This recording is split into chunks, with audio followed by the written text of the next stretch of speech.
The Gulag Archipelago Abridged, Part 2, Perpetual Motion. Chapter 1, The Ships of the Archipelago. Scattered from the Bering Strait almost to the Bosporus are thousands of islands of the spellbound archipelago.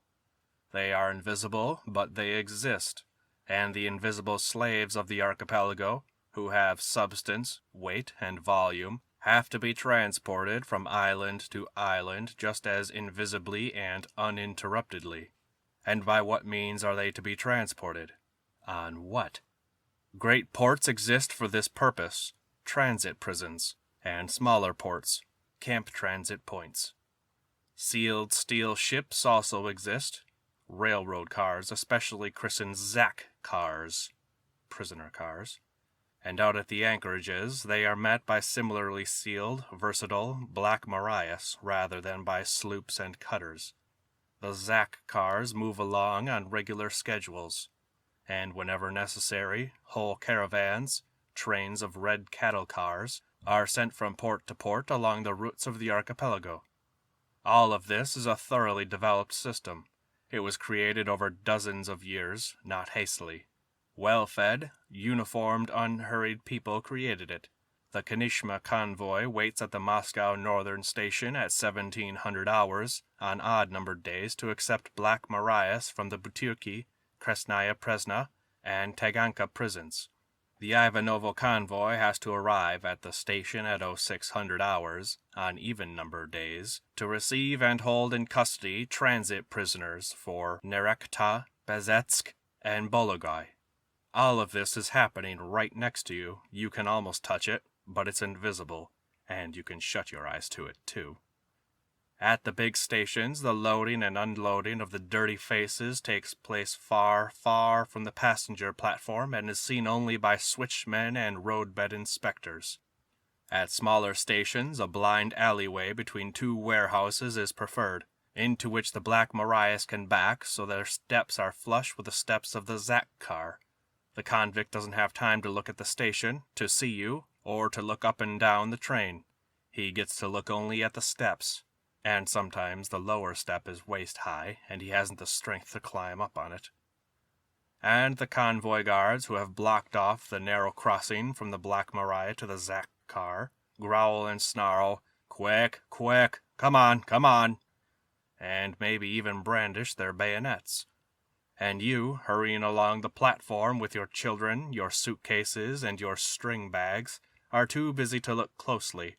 Why is that second baggage car hitched onto the train?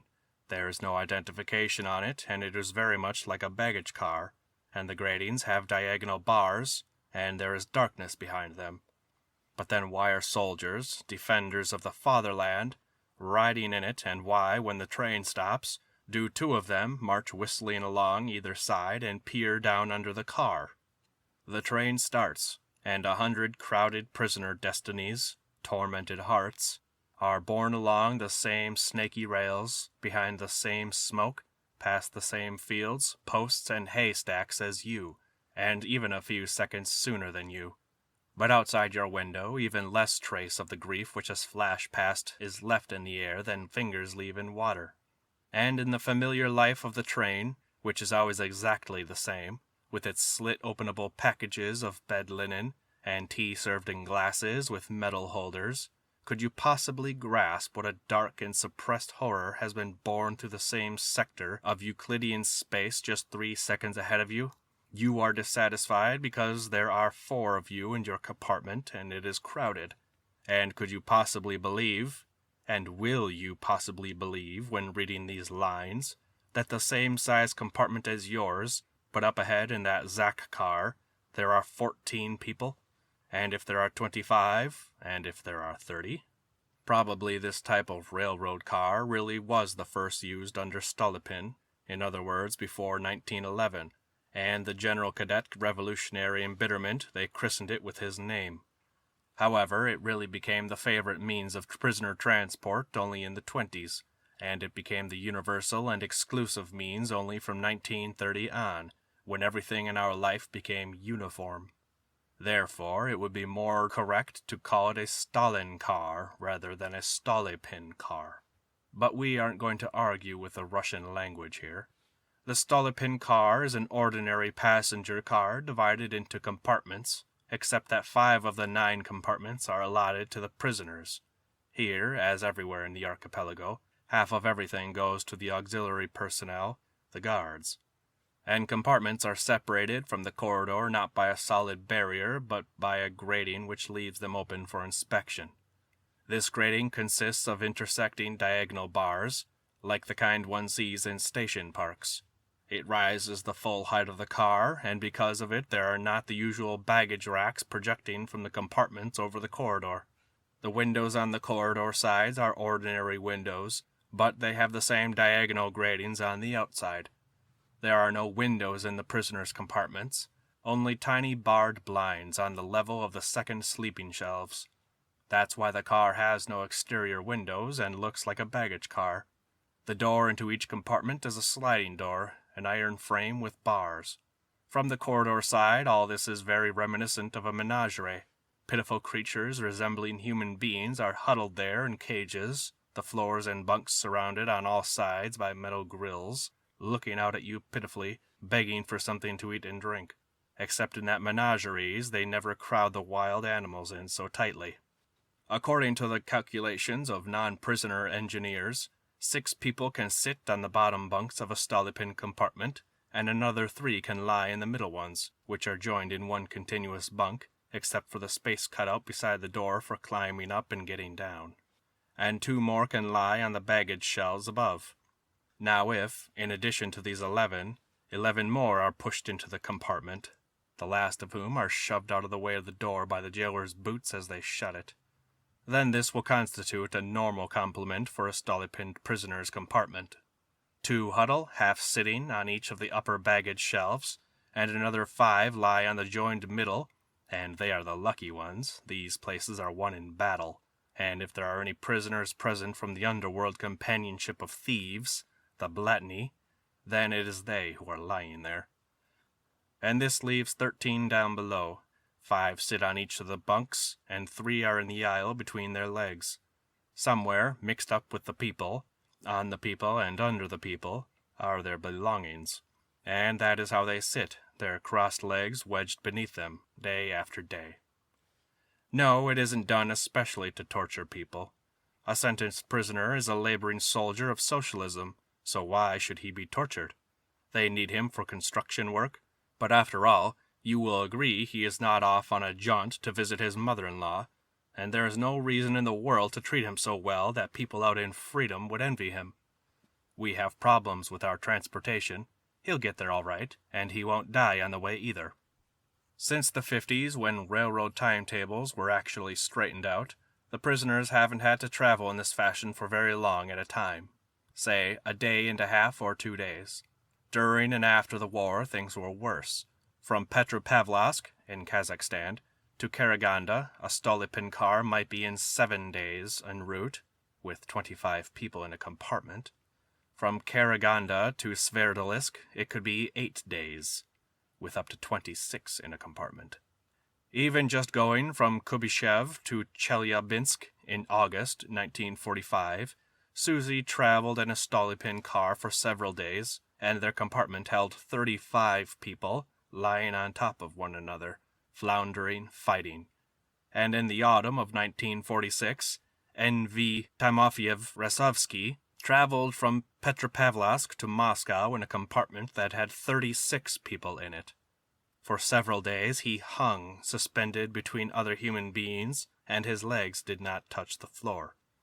Then they started to die off, and the guards hauled the corpses out from under their feet.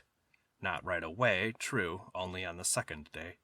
That way things became less crowded. The whole trip to Moscow continued in this fashion for 3 weeks. Was 36 the upper limit for a Stolypin compartment? I have no evidence available on 37 or higher, and yet, adhering to our one and only scientific method, and remembering the necessity to struggle against the limiters, we are compelled to reply, no, no, no, it is not a limit. Perhaps in some other country it would be an upper limit, but not here. As long as there are any cubic centimeters of unbreathed air left in the compartment, even if it be beneath the upper shelves, even if between shoulders, legs, and heads the compartment is ready to take additional prisoners. One might, however, conditionally accept as the upper limit the number of unremoved corpses which can be contained in the total volume of the compartment, given the possibility of packing them in at leisure. V.A. Korneyeva traveled from Moscow in a compartment that held 30 women, most of them withered old women, exiled for their religious beliefs. On arrival, all these women, except 2, were immediately put in the hospital. Nobody died in the compartment because several of the prisoners were young, well-developed, good-looking girls, arrested for going out with foreigners. These girls took it upon themselves to shame the convoy. You ought to be ashamed to transport them this way. These are your own mothers. It probably wasn't so much for their moral argument as their attractive appearance which produced a reaction in the convoy guards, and they did move several of the old women out, to the punishment cell. But the punishment cell in a Stolypin car is no punishment. It is a blessing. Of 5 prisoner compartments, 4 are used as general cells, and the 5th is set aside and divided in 2 halves. 2 narrow half compartments with 1 lower and 1 upper berth, like those the conductors have. These punishment cells serve to isolate prisoners. 3 or 4 travel in them at a time, and this gives both comfort and space. No, it is not intentionally to torture them with thirst that the exhausted and overcrowded prisoners are not fed soup but salt herring or dry smoked Caspian carp for the whole of their trip in the Stolypin car. This was exactly how it was in all the years, the 30s and the 50s, winter and summer, in Siberia and the Ukraine, and it isn't even necessary to cite examples. It was not to torture them with thirst, but just you tell me what these ragamuffins were to be fed anyway while being moved around. They were not supposed to get hot meals in prisoner transport railroad cars. True, there was a kitchen in one of the Stolypin car compartments, but that was only for the convoy. You couldn't just give the prisoners raw grits, and you couldn't give them raw codfish either, nor could you give them canned meat because they might stuff themselves. Herring was just the thing, with a piece of bread. And what else did they need? Go ahead, take your half herring while they are handing it out, and be glad you got it. If you're smart, you aren't going to eat that herring. Just be patient, wait, hide it in your pocket, and you could eat it at the next transit point where there is water to be had. It's worse when they issue you a wet sea of Azov anchovies covered with coarse salt. You can't keep them in your pocket, so scoop them up in the flaps of your pea jacket, or in your handkerchief, in the palm of your hand, and eat them. They divide these Azov anchovies on somebody's pea jacket, whereas the convoy guards dump the dried carp right on the floor of the compartment, and it is divided up on the benches on the prisoners' knees. But once they've given you a fish, they aren't going to hold back on the bread, and maybe they'll even throw in a bit of sugar. Things are much worse when the convoy comes over and announces, "We aren't going to be feeding you today. Nothing was issued for you." And it could very well be that nothing was actually issued. Someone in one or another prison accounting office made a mistake in the figures, and it could also be that it was issued but that the convoy was short on rations. After all, they aren't exactly overfed either, and so they decided to snag a bit of your bread for themselves. And in that case, to hand over half a herring by itself would seem suspicious. And, of course, it is not for the purpose of intentionally torturing the prisoner that after his herring he is given neither hot water, and he never gets that here in any case, nor even plain unboiled water. One has to understand the situation. The convoy staff is limited. Some of them have to be on watch in the corridor, some are on duty on the platform. At the stations, they clamber all over the car, under it, on top of it, to make sure that there aren't any holes in it. Others are kept busy cleaning guns, and then, of course, there has to be time for political indoctrination and their catechism on the articles of war. And the third shift is sleeping. They insist on their full 8 hours, for, after all, the war is over. And then, to go carry water in pails, it has to be hauled a long way, too, and it's insulting. Why should a Soviet soldier have to carry water like a donkey for enemies of the people? And there are also times when they spend half a day hauling the Stolypin cars way out from the station in order to reshuffle or recouple the cars. It will be farther away from prying eyes. And the result is that you can't get water even for your own Red Army mess. True, there is one way out. You can go dip up some water from the locomotive tender. It's yellow and murky, with some lubricating grease mixed in it. But the Zeks will drink it willingly. It doesn't really matter that much anyway, since it isn't as if they could see what they were drinking in the semi-darkness of their compartment. They don't have their own window, and there isn't any light bulb there either, and what light they get comes from the corridor. And there's another thing, too. It takes a long time to dole out that water. The Zeks don't have their own mugs. Whoever did have one has had it taken away from him. So what it adds up to is they have to be given the 2 government-issue mugs to drink out of. And while they are drinking up, you have to keep standing there and standing, and dipping it out some more, and handing it to them.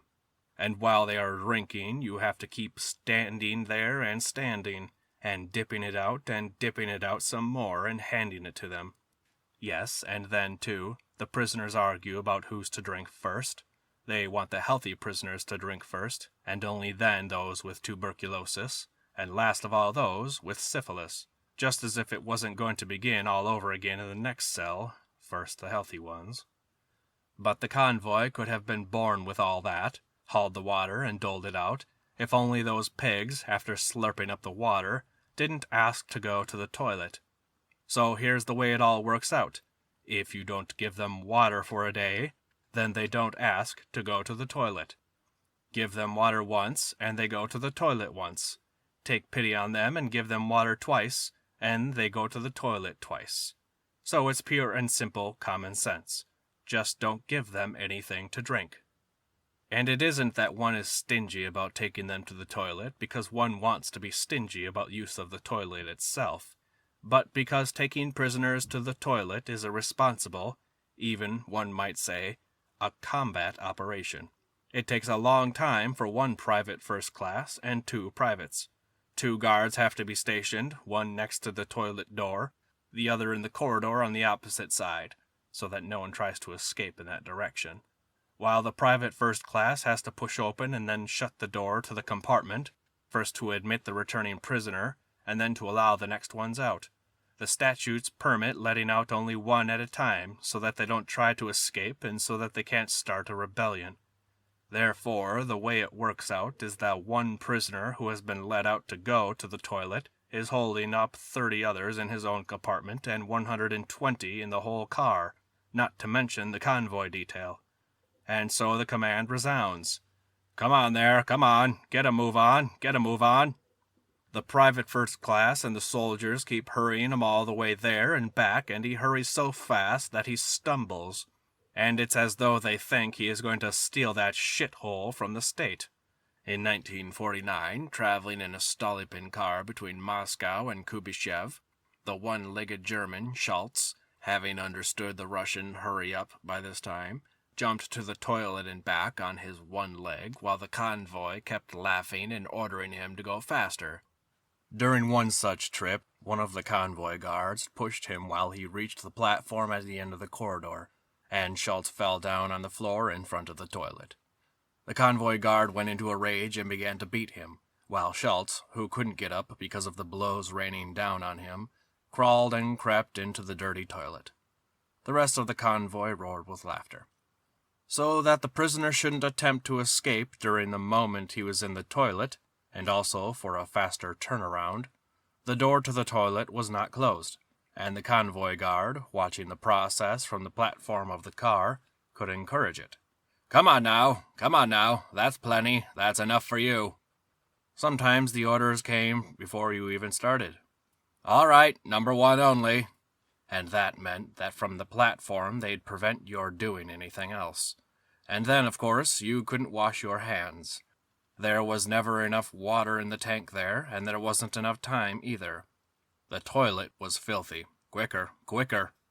And tracking back the liquid mess on his shoes, the prisoner would be shoved back into the compartment, where he would climb up over somebody's arms and shoulders, and then from the top row his dirty shoes would dangle to the middle row and drip. When women were taken to the toilet, the statutes of the convoy service, and common sense as well, required that the toilet door be kept open, but not every convoy insisted on this, and some allowed the door to be shut. Oh, all right, go ahead and shut it. Later on, one of the women was sent in to wash out the toilet, and the guard again had to stand right there beside her so that she didn't try to escape. And even at this fast tempo, visits to the toilet for 120 people would take more than 2 hours. More than a quarter of the entire shift for 3 convoy guards. And in spite of that, you still couldn't make them happy. In spite of that, some old sandpiper or other would begin to cry half an hour later and ask to go to the toilet. And, of course, he wouldn't be allowed to go. And he would soil himself right there in the compartment. And once again, that meant trouble for the private first class. The prisoner had to be forced to pick it up in his hands and carry it away. So that's all there was to it. Fewer trips to the toilet. And that meant less water, and less food, too. Because they wouldn't complain of loose bowels and stink up the air. After all, how bad could it be? A man couldn't even breathe. Less water, but they had to hand out the herring anyway, just as the regulations required. No water, that was a reasonable measure. No herring, that was a service crime. No one at all, ever set out to torture us on purpose. The convoy's actions were quite reasonable. But, like the ancient Christians, we sat there in the cage while they poured salt on our raw and bleeding tongues. Also, the prisoner transport convoys did not often deliberately, though sometimes they did, mix the thieves, militari, and non-political offenders in with Article 58 politicals in the same compartment. But a particular situation existed. There were a great many prisoners and very few railroad cars and compartments, and time was always short, and so when was there time enough to sort them out? One of the 4 compartments was kept for women, and if the prisoners in the other 3 were to be sorted out on one basis or another, the most logical basis would be by destination, so that it would be easier to unload them. After all, was it because Pontius Pilate wanted to humiliate him that Christ was crucified between 2 thieves? It just happened to be Crucifixion Day that day, and there was only one Golgotha, and time was short, and so he was numbered with the transgressors. But it is better still to stop as soon as possible being a sucker, that ridiculous greenhorn, that prey, that victim. You will never return to your former world. And the sooner you get used to being without your near and dear ones, and the sooner they get used to being without you, the better it will be, and the easier. And keep as few things as possible, so that you don't have to fear for them. Don't take a suitcase for the convoy guard to crush it at the door of the car. When there are 25 people in a compartment, what else could he figure out to do with it? And don't wear new boots, and don't wear fashionable Oxfords, and don't wear a woolen suit. These things are going to be stolen, taken away, swept aside, or switched, either in the Stolypin car, or in the Black Maria, or in the transit prison. Give them up without a struggle, because otherwise the humiliation will poison your heart. They will take them away from you in a fight, and trying to hold on to your property will only leave you with a bloodied mouth. All those brazen snouts, those jeering manners, those 2-legged dregs are repulsive to you. But by owning things and trembling about their fate, aren't you forfeiting the rare opportunity of observing and understanding? And do you think that the freebooters, the pirates, the great privateers, painted in such lively colors by Kipling and Gumilev, were not simply these the same Blatnai, these same thieves? That's just what they were. Fascinating and romantic literary portraits. Why are they so repulsive to you here? Understand them, too. To them, prison is their native home. No matter how fondly the government treats them, no matter how it softens their punishments, no matter how often it amnesties them, their inner destiny brings them back again and again. Was not the first word in the legislation of the archipelago for them? In our country, the right to own private property was at one time just as effectively banished out in freedom, too. And then those who had banished it began to enjoy possessing things. So why should it be tolerated in prison? You were too slow about it. You didn't eat up your fat bacon. You didn't share your sugar and tobacco with your friends. And so now the thieves empty your bindle in order to correct your moral error. Having given you their pitiful worn-out boots in exchange for your fashionable ones, their soiled coveralls in return for your sweater, they won't keep these things for long. Your boots were merely something to lose and win back 5 times at cards, and they'll hawk your sweater the very next day for a liter of vodka and a round of salami. They too will have nothing left of them in 1 day's time, just like you. This is the principle of the second law of thermodynamics. All differences tend to level out, to disappear. Own nothing, possess nothing. Buddha and Christ taught us this, and the Stoics and the Cynics. Greedy though we are, why can't we seem to grasp that simple teaching? Can't we understand that with property we destroy our soul? Own only what you can always carry with you. No languages, no countries, no people. Let your memory be your travel bag. Use your memory, use your memory. It is those bitter seeds alone which might sprout and grow someday. Look around you. There are people around you. Maybe you will remember one of them all your life and later eat your heart out because you didn't make use of the opportunity to ask him questions. And the less you talk, the more you'll hear. Thin strands of human lives stretch from island to island of the archipelago. They intertwine, touch one another for one night only in such a clickety-clacking half-dark car as this, and then separate once and for all. Put your ear to their quiet humming and the steady clickety-clack beneath the car. After all, it is the spinning wheel of life that is clicking and clacking away there. End of Part 1, Chapter 1. Part 2, Chapter 2. The Ports of the Archipelago. Spread out on a large table the enormous map of our motherland. Indicate with the fat black dots all the provincial capitals, all railroad junctions, all transfer points where the railroad line ends in a river route, and where the rivers bend and trails begin. What is this? Has the entire map been speckled by infectious flies? What it is, in fact, is precisely the majestic map of the ports of the archipelago. It is a rare Zek who has not known from 3 to 4 or 5 transit prisons and camps. Many remember a dozen or so, and the sons of Gulag can count up to 50 of them without the slightest difficulty. However, in memory they all get mixed up and together because they are all so similar.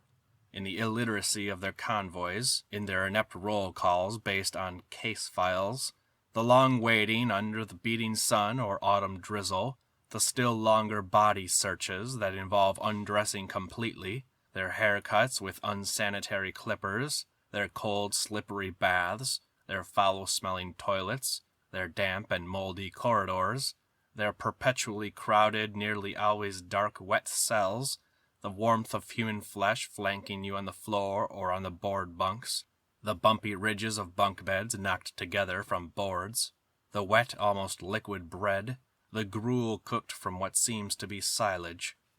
And whoever has a good sharp memory and can recollect precisely what distinguishes one from another has no need to travel about the country because he knows its geography full well on the basis of transit prisons. Novosibirsk? I know it. I was there. Very strong barracks there, made from thick beams. Irkutsk? That was where the windows had been bricked over in several stages. You could see how they had been in Tsarist times. And each course had been laid separately, and only small slits had been left between them. Vologda? Yes, an ancient building with towers. The toilets right on top of one another, the wooden partitions rotten, and the ones above leaking down into the ones underneath. Usman? Of course, a lice-ridden stinking hole of a jail, an ancient vaulted structure, and they used to pack it so full that whenever they took prisoners out for a transport, you couldn't imagine where they'd put them all, a line strung out halfway through the city. You had better not tell such a connoisseur that you know some city without a transit prison. He will prove to you conclusively that there are no such cities, and he will be right. You must realize, dear sir, that every town has to have its own transit prison. After all, the courts operate everywhere, and how are prisoners to be delivered by camp? By air. The transit prison at Kotlas was tenser and more above board than many. Tenser because it opened the way to the whole northeast of European Russia, and more above board because it was already deep in the archipelago, and there was no need to pretend to anybody. It was simply a piece of land divided into cages by fencing, and the cages were all kept locked, although it had been thickly settled by peasants when they were exiled in 1930. One must realize that they had no roofs over their heads, but nobody is left to tell about it. Even in 1938, there simply wasn't room for everyone in the frail one-story wooden barracks made of discarded end pieces of lumber and covered with tarpaulin. Under the wet autumn snow and in freezing temperatures, people simply lived there on the ground, beneath the heavens. True, they weren't allowed to grow numb from inactivity. They were being counted endlessly. They were invigorated by checkups, 20,000 people were there at a time, or by sudden night searches. Later on, tents were pitched in these cages, and log houses 2 stories high were built on some of them. But to reduce the construction costs sensibly, no floor was laid between the stories. 6-story bunks with stepladders were simply built into the sides, up and down which prisoners on their last legs, on the verge of dying, had to clamber like sailors. In the winter of 1944 to 1945, when everyone had a roof over his head, there was room for only 7,500 prisoners, and 50 of them died every day, and the stretchers on which they were carried to the morgue were never idle. The Nyazipogast transit point, latitude 63 degrees north, consisted of shacks built on a swamp. Their pole frames were covered with torn tarpaulin tenting that didn't quite reach the ground. The double bunks inside them were also made of poles, from which, incidentally, the branches had been only partially removed, and the aisle was floored with poles also. During the day, the wet mud squelched through the flooring, and at night it froze. In various parts of the area, the walkways were laid on frail and shaky poles, and here and there, people whom weakness had made clumsy fell into the water and ooze. In 1938, they fed the prisoners in the Knyaz Pogast the same thing every day, a mash made of crushed grits and fish bones. This was convenient because there were no bowls, spoons, or forks at the transit prison, and the prisoners had none of their own either. They were herded to the boiler by the dozens, and the mash was ladled into their caps or the flaps of their jackets. The imagination of writers is poverty-stricken in regard to the native life and customs of the archipelago. When they want to write about the most reprehensible and disgraceful aspect of prison, they always accuse the latrine bucket. In literature, the latrine bucket has become the symbol of prison, a symbol of humiliation, of stink. Oh, how frivolous can you be? Now, was the latrine bucket really an evil for the prisoner? On the contrary, it was the most merciful device of the prison administration. The actual horror began the moment there was no latrine bucket in the cell. In 1937, there were no latrine buckets in certain Siberian prisons, or there weren't enough. Not enough of them had been made ahead of time. The Siberian industry hadn't caught up with the full scope of arrests. There were no latrine barrels in the warehouses for the newly created cells. There were old latrine buckets in the cells, but they were antiquated and small, and the only reasonable thing to do at that point was to remove them, since they amounted to nothing at all for the new reinforcements of prisoners. So, if long ago the Minusинsk prison had been built for 500 people, Vladimir Ilyich Lenin was never inside it, he moved about freely, and there were now 10,000 in it, it meant that each latrine bucket ought to have become 20 times bigger. But it had not. Our Russian pens write only in large letters. We have lived through so very much, and almost none of it has been described and called by its right name. But for Western authors, peering through a microscope at the living cells of everyday life, shaking a test tube in the beam of a strong light, this is, after all, a whole epic, another 10 volumes of Remembrance of Things Past, to describe the perturbation of a human soul placed in a cell filled to 20 times its capacity, and with no latrine bucket, where prisoners are taken out to the toilet only once a day. Of course, much of the texture of this life is bound to be quite unknown to Western writers. They wouldn't realize that in this situation, one solution was to urinate in your canvas hood, nor would they at all understand one prisoner's advice to another to urinate in his boot. And yet that advice was the fruit of wisdom derived from vast experience, and it didn't involve spoiling the boot, and it didn't reduce the boot to the status of a pail. It meant that the boot had to be taken off, turned upside down, the boot tops turned inside out and up, and thus a cylindrical vessel was formed that constituted the much-needed container. But, at the same time, with what psychological twists and turns Western writers could enrich their literature, without in the least risking any banal repetition of the famous masters, if they only knew about the scheme of things in that same Minnesinsk prison. There was only one food bowl for every 4 prisoners, and 1 mug of drinking water per day was issued to each. There were enough mugs to go around, and it could happen that one of the 4 contrived to use the bowl allotted to him and 3 others to relieve his internal pressure, and then refused to hand over his daily water ration to wash it out before lunch. What a conflict! What a clash of 4 personalities! What nuances! And I'm not joking. That is when the rock bottom of a human being is revealed. It is only that Russian pens are too busy to write about it, and Russian eyes don't have time to read about it. I am not joking, because only doctors can tell us how months in such a cell will even ruin a human being's health for his entire life, even if he wasn't shot under Yezhov and was rehabilitated under Khrushchev. No one would have believed the story of Erik Arvid Anderson had it not been for his unshorn locks, a miracle unique in all of Gulag, and that foreign bearing of his, and his fluent English, German, and Swedish speech. According to him, he was the son of a rich Swede, not merely a millionaire, but a billionaire. Well, let's assume he embellished a little. On his mother's side, he was a nephew of the British General Robertson, who commanded the British zone in occupied Germany. A Swedish subject, he had served as a volunteer in the British Army and had actually landed in Normandy, and after the war he had become a Swedish career officer. However, the investigation of social systems remained one of his principal interests. His thirst for socialism was stronger than his attachment to his father's capital. He looked upon Soviet socialism with feelings of profound sympathy, and he even had the chance to become convinced of its flourishing state with his own eyes when he had come to Moscow as a member of the Swedish military delegation.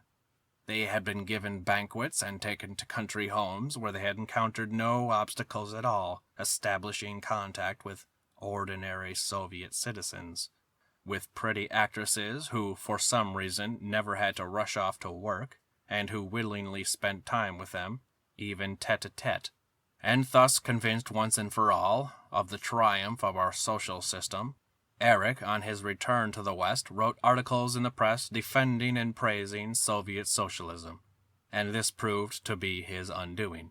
In those very years, in 1947 and 1948, they were roping in from all sorts of nooks and crannies progressive young Westerners prepared to renounce the West publicly, and it appeared that if they could only have collected another dozen or so, the West would shudder and collapse. Eric's newspaper articles caused him to be regarded as suitable for this category. At the time he was serving in West Berlin, and he had left his wife in Sweden, and out of pardonable male weakness he used to visit an unmarried German girl in East Berlin. And it was there that he was bound and gagged one night. And is this not the significance of the proverb which says, "He went to see his cousin, and he ended up in prison"? This had probably been going on for a long time, and he wasn't the first. They took him to Moscow, where Gromyko, who had once dined at his father's home in Stockholm and who knew the son also, not only returned the hospitality but proposed to the young man that he renounce publicly both capitalism and his own father. And in return he was promised full and complete capitalist maintenance to the end of his days here in our country. But to Gromyko's surprise, although Erik would have not suffered any material loss, He became indignant and uttered some very insulting words. Since they didn't believe in his strength of mind, they locked him up in a dacha outside Moscow, fed him like a prince in a fairy tale. Sometimes they used awful methods of repression on him. They refused to accept his orders for the following day's menu, and instead of the spring chicken he ordered, they simply brought him a steak, just like that. Surrounded him with the works of Marx, Engels, Lenin, Stalin, and waited a year for him to be re-educated. To their surprise, it didn't happen, and at that point they quartered him with a former lieutenant general who had already served 2 years in Norilsk. They probably calculated that by relating the horrors of camp, the lieutenant general would persuade Eric to surrender. But either he carried out that assignment badly, or else he didn't want to carry it out. After 10 months of their being imprisoned together, the only thing he had taught Eric was broken Russian, and he had bolstered Eric's growing repugnance for the Blue Caps. In the summer of 1950, they once more summoned Eric to Vyshinsky, and he once more refused. In doing so, he made existence contingent on consciousness, thereby violating all the Marxist-Leninist rules. And then Abamakimov himself read Eric the decree, 20 years in prison. What for? They themselves already regretted having gotten mixed up with this ignoramus, but at the same time they couldn't release him and let him go back to the West. And so they transported him in a separate compartment, and it was there that he had heard the story of the Moscow girl through the partition and seen through the train window in the dawn light the rotting straw-thatched roofs of the age-old Russia of Ryazan. Those 2 years had very strongly confirmed him in his loyalty to the West. He believed blindly in the West. He did not want to recognize its weaknesses. He considered Western armies unbeatable and Western political leaders faultless. He refused to believe us when we told him that during the period of his imprisonment, Stalin had begun a blockade of Berlin and had gotten away with it perfectly well.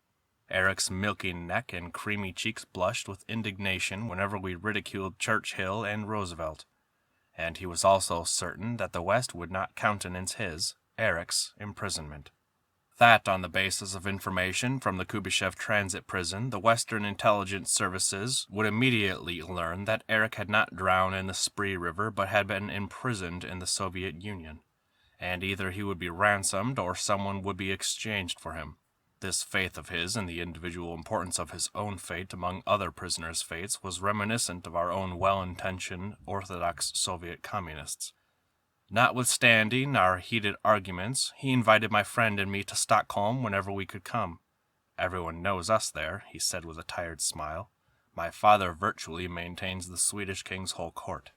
For the time being, however, the son of the billionaire had nothing to dry himself with, and I presented him with an extra tattered towel as a gift, and soon they took him away on a prisoner transport.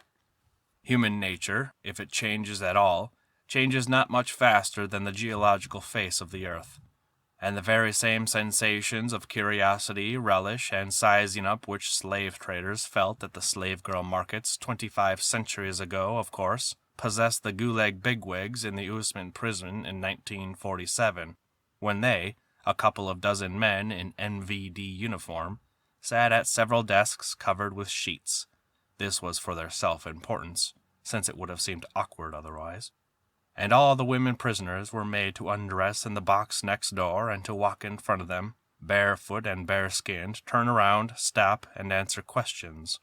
"Drop your hands," they ordered those who had adopted the defensive pose of classic sculpture. After all, these officers were very seriously selecting bedmates for themselves and their colleagues. And so it was that for the new prisoner, various manifestations foreshadowed the camp battle of the morrow and cast their pall over the innocent spiritual joys of the transit prison.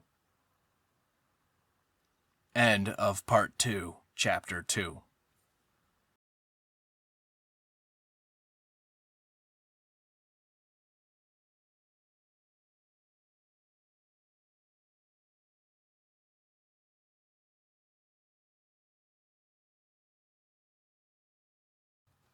Part 2, Chapter 3.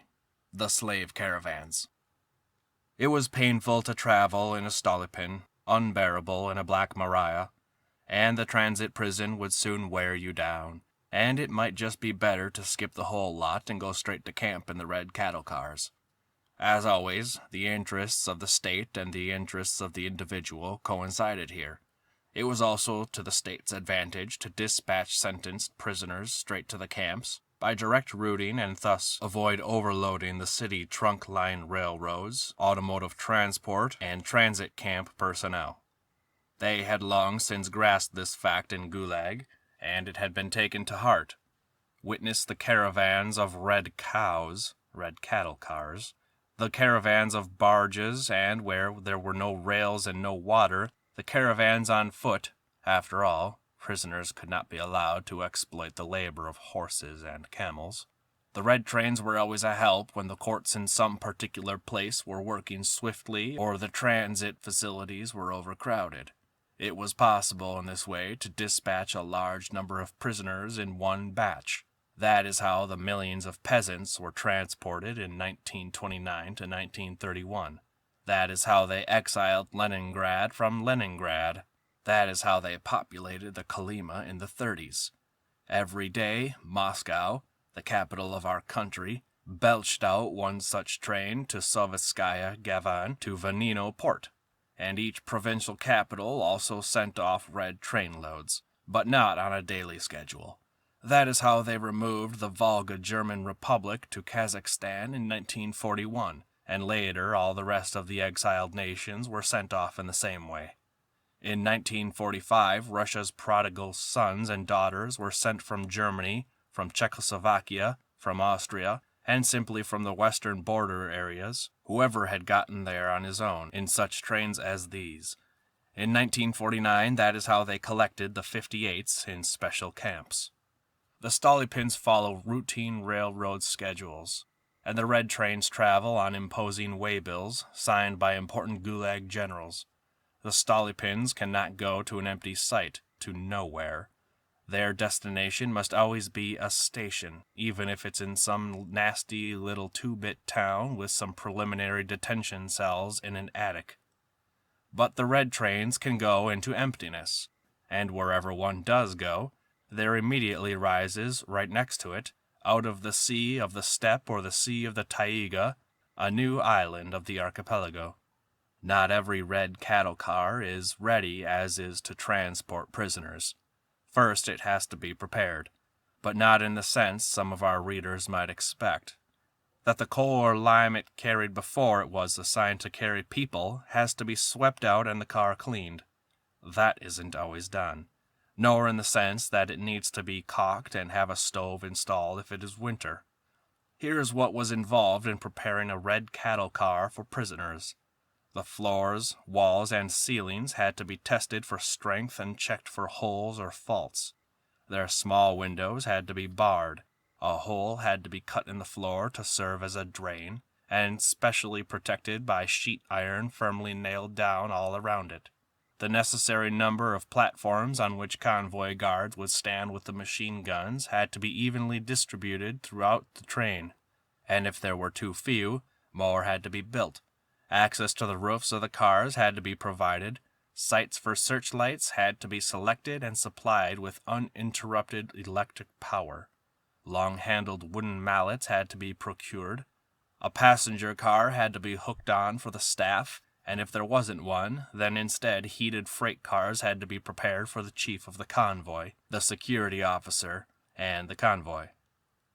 Kitchens had to be built, for the convoy and for the prisoners, and only after all this had been done was it all right to walk along the cattle cars and caulk on the sides, special equipment, or perishable goods. In her chapter, The Seventh Car, Yevgenia Ginsburg described a transport of red cars very vividly, and her description largely obviates the necessity of presenting details here. The preparation of the train has been completed, and ahead lies the complicated combat operation of loading the prisoners into cars. At this point there are two important and obligatory objectives: to conceal the loading from ordinary citizens, to terrorize the prisoners.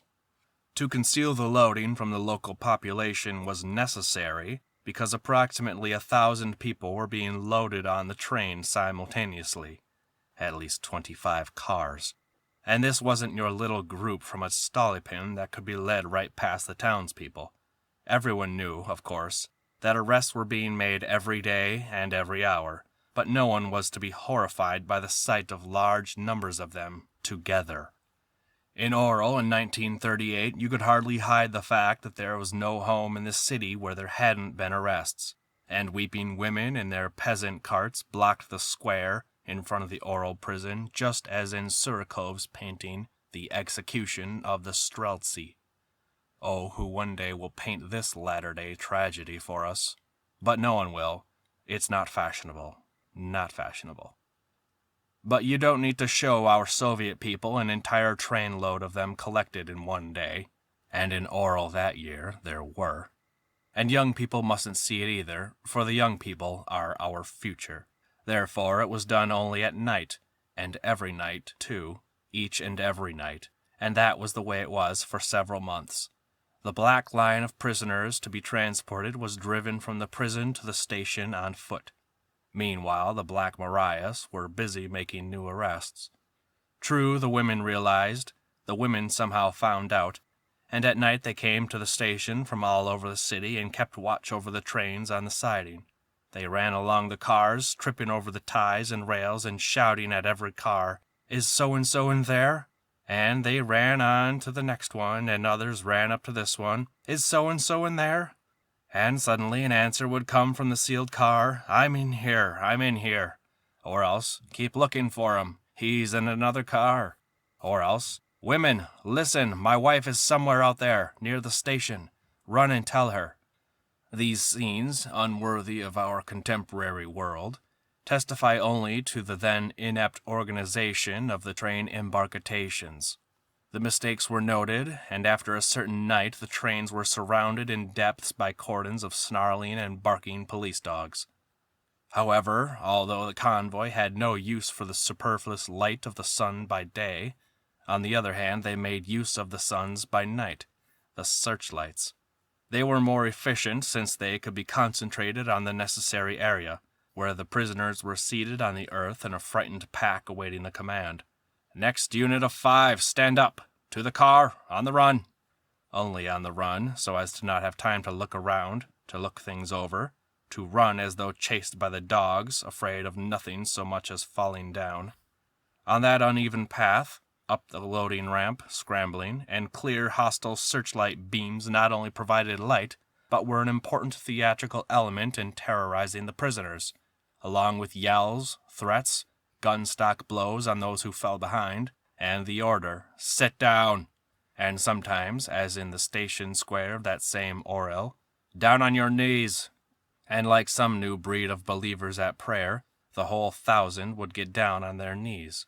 Along with that running to the car, quite unnecessary except for intimidation, for which it was very important, along with the enraged barking of dogs, along with the leveled gun barrels, rifles or automatic pistols, depending on the decade, and the main thing was to undermine, to crush the prisoner's willpower so he wouldn't think of trying to escape, so that for a long time he wouldn't notice his new advantage, the fact that he had exchanged a stone-walled prison for a railroad car with thin plank walls. But in order to load 1,000 prisoners into railroad cars at night so precisely, the prison had to start jerking them out of their cells and processing them for transport the morning before. And the convoy had to spend the entire day on a long, drawn-out and strict procedure of checking them while still in prison and then holding those who'd been checked in for long hours. Not, of course, in the cells by now, but in the courtyard, on the ground, so as to not mix them up with the prisoners still belonging in the prison. Thus, for the prisoner, the loading at night was only a relief after a whole day of torment. Besides the ordinary counts, verifications, hair clipping, clothing roasting, and baths, the core of the preparation for the prisoner transport was general frisking. This search was carried out not by the prison, but by the convoy receiving the prisoners. The convoy was expected, in accordance with the directives regarding the red transports and in accordance with their own operational requirements, to carry out this search so that the prisoners would not be left in possession of anything that might help them to escape, to take away everything that could saw or cut, all powders, tooth powder, sugar, salt, tobacco, tea, so they could not be used to blind the convoy, all string, cord, twine, belts, and straps, because they could all be used in escaping, and that meant all kinds of straps, and so they cut off the straps which held up the artificial limb of a one-legged man, and the cripple had to carry his artificial leg on the shoulder and hop with the help of those on either side of him. A search begins. Kubyshev, summer of 1949. Naked prisoners approach, carrying their possessions and the clothes they've taken off. A mass of armed soldiers surrounds them. It doesn't look as though they were going to be led to a prisoner transport, but as though they are going to be shot immediately or put to death in a gas chamber. And in that mood, a human being ceases to concern himself with his possessions. The convoy does everything with intentional brusqueness, rudely, sharply, not speaking one word in an ordinary human voice. After all, the purpose is to terrify and dishearten. Suitcases are shaken apart, and things fall all over the floor and are stacked up in separate piles. Cigarette cases, billfolds, and other pitiful valuables are all taken away and thrown without any identifying marks into a barrel that is standing nearby. And for some reason, the fact that this particular receptacle isn't a safe or a trunk or a box, but a barrel, particularly depresses the naked prisoners there, and it seems so terribly futile to protest. The naked prisoner has all he can do simply snatch up his well-searched rags from the floor and knot them together or tie them up in a blanket. Felt boots, you can check them, throw them over there, sign for them on the list.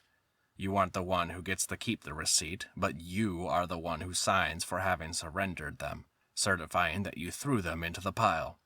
And when at dusk the last truck leaves the prison yard with the prisoners, they see the convoy guards rushing to grab the best leather suitcases from the pile and select the best cigarette cases from their barrel. And after them, the jailers scurry for their booty too, and last of all, the transit prison trustees. They don't heat the car, they don't protect the other prisoners from the thieves, they don't give you enough to drink, and they don't give you enough to eat. But on the other hand, they don't let you sleep either. During the day, the convoy can see the whole train very clearly and the tracks behind them, and can be sure that no one has jumped out the side or slipped down the rails. But at night, vigilance possesses them. With long-handled wooden mallets, the standard Gulag equipment, they knock resoundingly on every board of the car at every stop.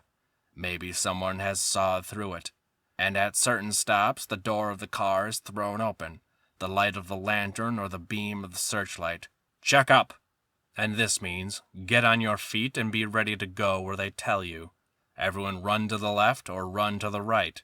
The convoy guards jump inside with their mallets. Others have ranged themselves in a semicircle outside with automatic pistols.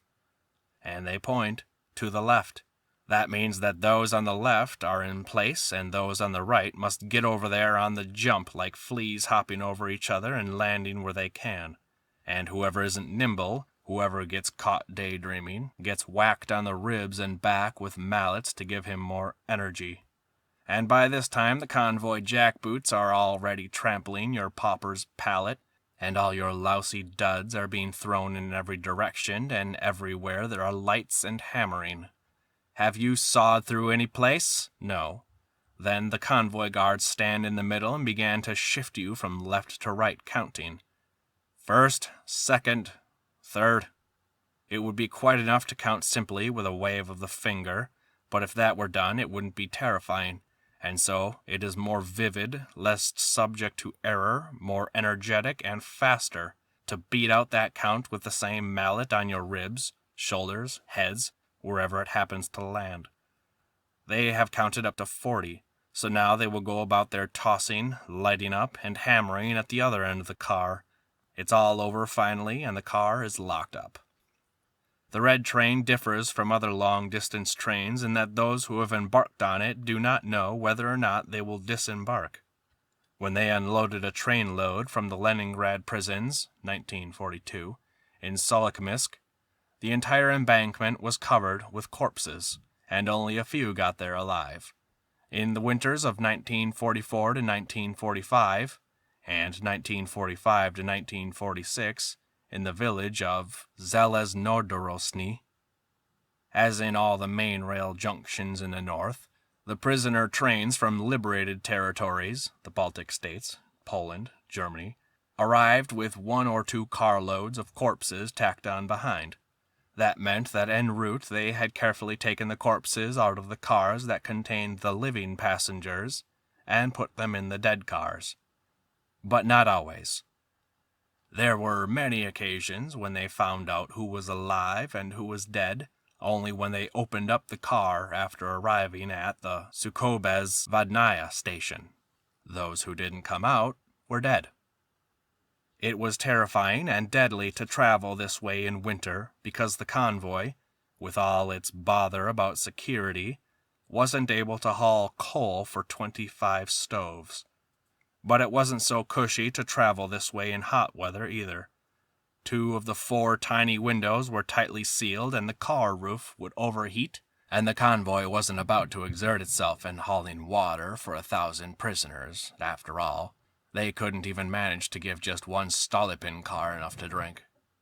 The prisoners considered April and September the best months for transports, but even the best of seasons was too short if the train was en route for 3 months. Leningrad to Vladivostok in 1935. No, damn that red cattle car train too, even though it did carry the prisoners straight to their destination without changing trains. Anyone who has ever been in one will never forget it. Just as well get to camp sooner. Just as well arrive sooner. But it was not at all unusual for the red trains to arrive nowhere, and the end of the journey often marked the opening day of a new camp. They might simply stop somewhere in the taiga under the northern lights and nail to a fir tree a sign reading, "First Separate Camp." And here they would chew on dried fish for a week and try to mix their flour with snow.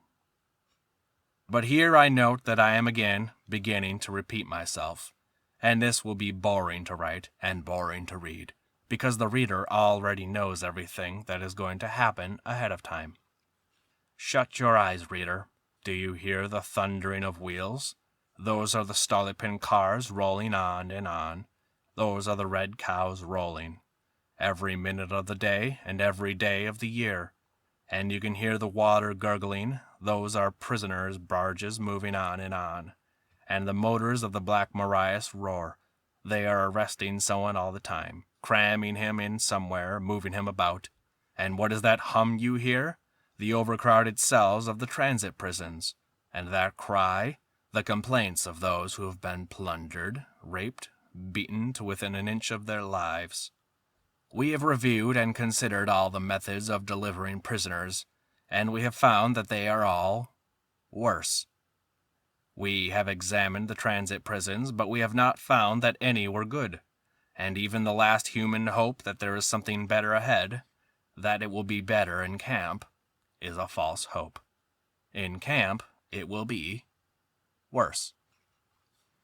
End of Part 2, Chapter 3.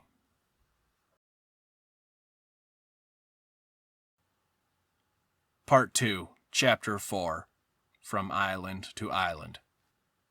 As the title suggests, this chapter charts the transporting of lone prisoners from one camp to another.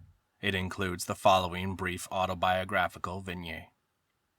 While I, my co-defendant, and others of our age, had been fighting for 4 years at the front, a whole new generation had grown up here in the rear, and it had been very long since we ourselves had tramped the parquet floors of the university corridors, considering ourselves the youngest and most intelligent in the whole country and, for that matter, on earth. And had it been very long since we ourselves had tramped the parquet floors of the university corridors, considering ourselves the youngest, most intelligent in the whole country and, for that matter, on earth. And then suddenly pale youths crossed the tile floors of the prison cells to approach us haughtily, and we learned with astonishment that we were no longer the youngest and most intelligent. They were. But I didn't take offense at this. At that point, I was already happy to move over a bit to make room. I knew so very well their passion for arguing with everyone, for finding out everything. I understood their pride in having chosen a worthy lot and in not regretting it. It gave me goose-flesh to hear the rustle of the prison halos hovering over those self-enamored and intelligent little faces.